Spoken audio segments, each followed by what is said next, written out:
Bom dia a todas e todos aqui presentes nesse seminário.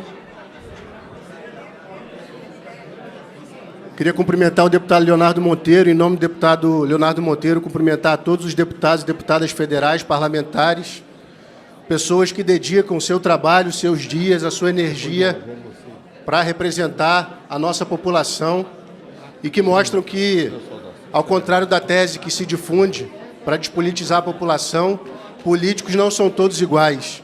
Nós temos vários políticos que são comprometidos com as causas populares, com os direitos da população e sensíveis aos dramas e aos problemas que vive a maioria da nossa população. E por isso eles valem por 10. Então, se nós temos 20 aqui, nós temos 200 guerreiros e guerreiras que no parlamento, seja no plano federal, no plano estadual, estão aí trabalhando incansavelmente.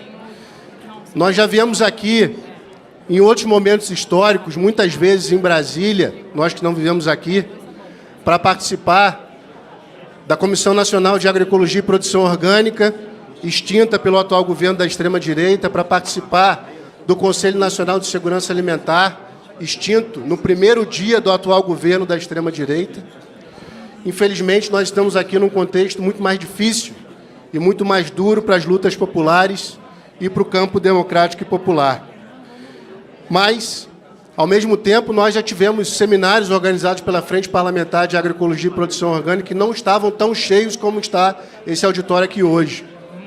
Talvez a gente achasse, né, que nós estávamos construindo as políticas, debatendo nesses espaços, fazendo avançar várias políticas públicas importantes, e agora nós estamos no momento de organizar a reação aos ataques, organizar a resistência criativa nos territórios e também no parlamento, para frear esse quadro de desmonte do Estado, de destruição das instituições públicas, de destruição dos direitos, especialmente dos povos e comunidades tradicionais. Talvez, quando esse seminário tenha sido convocado, a gente não tivesse noção de que uma nuvem de fumaça das queimadas da Amazônia ia invadir a maior cidade da América do Sul no dia 19 de agosto. Como a gente vive numa avalanche de notícias e fake news, a gente acaba também esquecendo de que essa mesma cidade, em 2015, viveu o drama da falta de água e que os reservatórios do sistema Cantareira estavam secando a cada dia. Então, esses são recados da natureza de que algo está errado com o modelo de desenvolvimento predatório que desmata, que expulsa as populações tradicionais. Portanto, nós vivemos uma quadra histórica que nós temos a responsabilidade de olhar para os últimos 30 anos no processo de construção da nossa frágil e jovem democracia e os direitos e as políticas que foram conquistadas nesse período e pensar para os próximos 30 anos, sabendo da gravidade dos desafios que a gente enfrenta nesse momento histórico. A gente vem aqui, em nome da Articulação Nacional de Agroecologia, honrar o legado de Chico Mendes, honrar a luta de Margarida Alves, honrar o legado de Betinho, da Ação da Cidadania contra a Fome e a Miséria, e pensar as nossas ações e o nosso processo de mobilização para os próximos 30 anos. Os números que saíram recentemente do projeto de lei orçamentária de 2020, que o atual governo de extrema-direita apresentou a essa casa, são eloquentes no sentido do desmonte do Estado em relação às políticas ambientais, sociais e de segurança alimentar nacional. Eu vou citar apenas alguns. Para reconhecimento de territórios quilombolas, o Estado brasileiro apresenta um orçamento de R$ 3 milhões. Menos de 10% do que foi o orçamento público no ano de 2014 para essa mesma ação.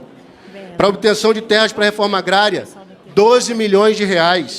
Menos de 2% do que foi o orçamento para essa ação pública no ano de 2014. Isso significa paralisação da reforma agrária, retirada do Estado para abrir caminho para o latifúndio mais atrasado, para as oligarquias mais atrasadas, que têm fome de terras e estão de olho nesses territórios das populações tradicionais.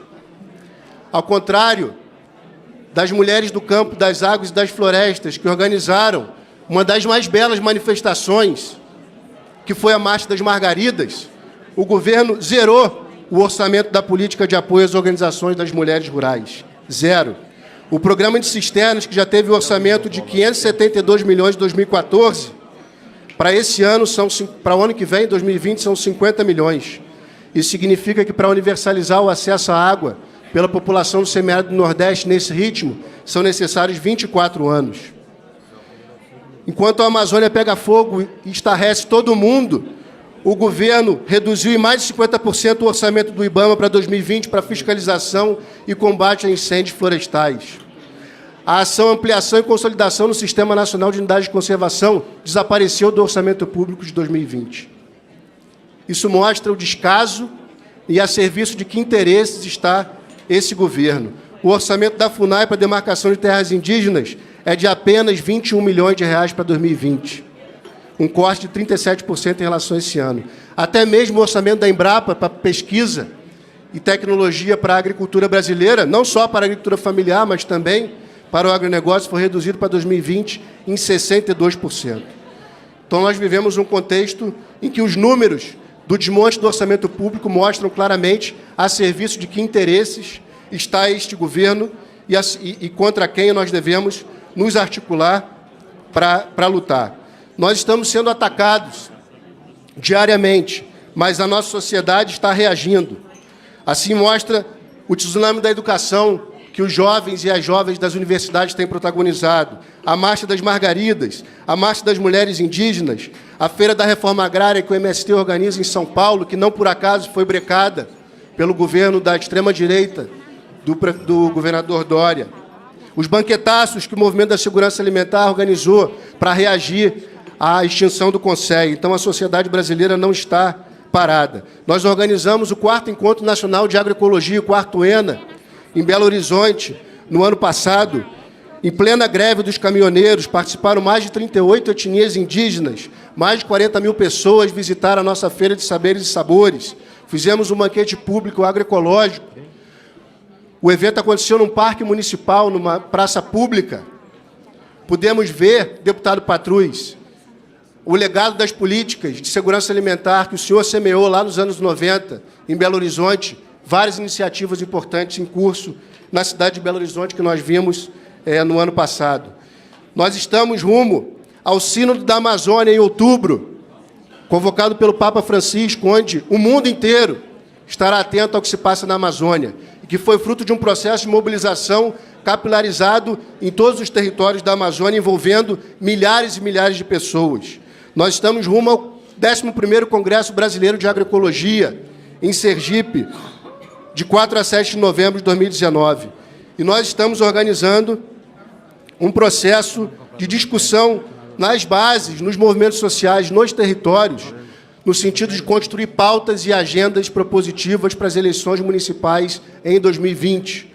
O município é um espaço muito importante de disputa, de politização, de mostrar que existem caminhos de construção da agroecologia, de construção de políticas ambientais responsáveis, política de segurança alimentar, e que é possível a gente avançar com candidatos e candidatas a prefeitos, prefeitas, vereadores e vereadores que vão levar à frente essa agenda.